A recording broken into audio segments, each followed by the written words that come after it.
Shabbat Shalom to our dear Shaar family, to all who are connecting to help prepare for an inspiring and relaxing and wonderful Shabbat. I want to wish you a Shabbat Shalom and offer a reflection, because it was a week that needs reflection. It was a difficult week. It was a complicated week.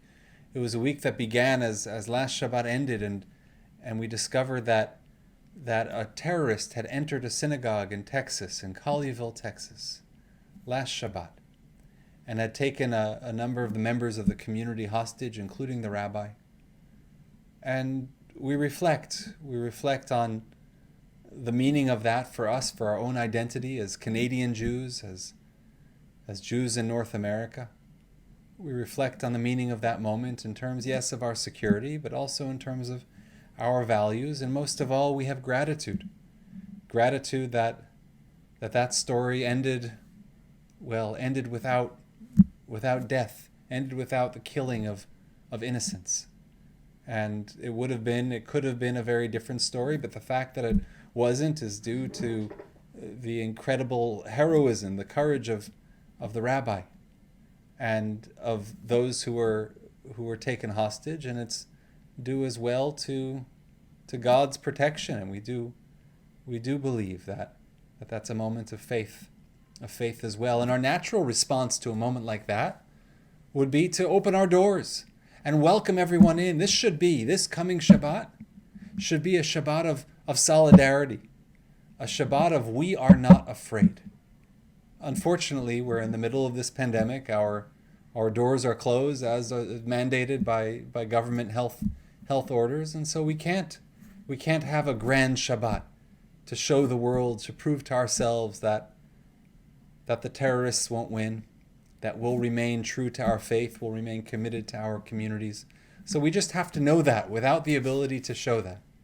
We just have to remind ourselves of our values. And I want to share a teaching. I think it's a very powerful teaching of the Zohar, of the seed of spirituality in our tradition. The Zohar remarks, responding to the words of our parasha, the opening words, which speaks about Yitro, about Moshe's father-in-law. And as the Torah says, Vayishma Yitro, Yitro heard. What did Yitro hear? What led him to respond? What led him to reach out? What led him to embrace? He heard the good that happened to the Jewish people. And in particular, as Rashi notes, Yitro heard about two things. He heard about the splitting of the sea, and he heard about the war with Amalek, as Amalek attacked the Israelites, and the Israelites were victorious against Amalek. And the Zohar asks a very simple question, but a powerful question. You know, there's a tradition that when the seas split, that it wasn't just in the Sea of Reeds and the Yam Suf that the water split, but there's a midrash that says every water source in the world, it split in that moment. Every single one. You were drinking a cup of water in your home, in your kitchen, that water split also. There was a little pond here, a little lake there, a river there. Everything split. That was the degree of the miracle. And when people would say, why did the water split? Why did this happen? Well, because the Israelites had to get through the sea, so the waters of the world were divided. The war with Amalek was not a minor moment. The Israelites had just come through the sea. Everyone's following their journey. And the audacity to attack Israel, if the newspapers were around then, if the television networks were around that, this would have been an international story. This would have been on Twitter and Facebook and Instagram. Everyone's talking about this. Everyone knows. The waters split, the sea splits, and the war, the entire world knows. So why is it unique that Yitro heard, Vayishma Yitro? Why is that a unique part of the story? And what the Zohar says is that, yes, everyone in the world heard, but Yitro responded. But Yitro acted. And that's the test for us. Whenever we hear about something, we read about something, oh, did you hear what happened in Texas? Did you read about that horrible act that could have been much worse? We all heard about it. We all read about it. But who reacted? Who responded?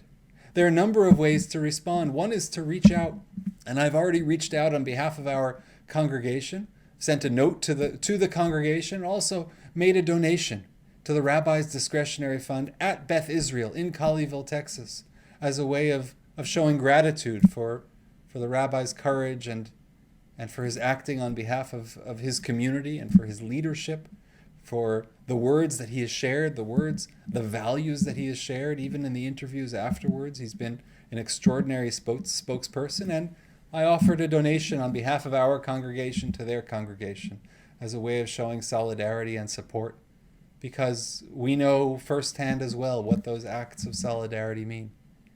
And our acting as well can be to reaffirm our connection to the values that were under attack, whether it's our love for our community, our love for Israel, whatever it is that we hold dear, and we know as a community those values are so important to us. Well, this is the moment in which we say that we won't be scared away from those values. That the moment that our doors are open here in the synagogue, we will come back. We will be there. We won't be afraid. The synagogue we've worked so hard to make sure that it's a safe place, not only in terms of security, but in terms of the pandemic as well. It would be hard to find a safer environment than the sanctuary of Shaar Hashomayim in terms of public gatherings in the city, in the province, in the country. We have worked so hard to make sure that it's safe for you, safe for me, safe for anyone who comes in there.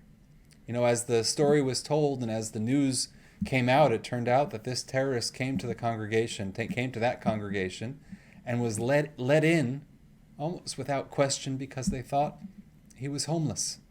They thought that he needed something to drink and something to eat. And so they welcomed him in. And part of the potential tragedy is not only that lives could be lost, but that these values could be lost as well. And so just as Yitro heard and acted and resolved to act, so too we hear and resolve to make sure that we never lose those values, that to make sure that the security guard standing outside is so important, but never more important than the ones who are greeting inside, because our warmth is what defines us. Yes, we have to protect our doors, but at the same time, we have to leave those doors open. We have to make sure that we're welcoming and that we're warm and that we're embracing and that we're there for those who need us. So we hear, we look at the news, we take it in, but it also moves us, as it did Yitro in our parasha, according to the Zohar. It moves us to respond in whatever way we can. I wish you a Shabbat Shalom, and may we all stay healthy and connected and inspired, and may it be a Shabbat of inspiration for all.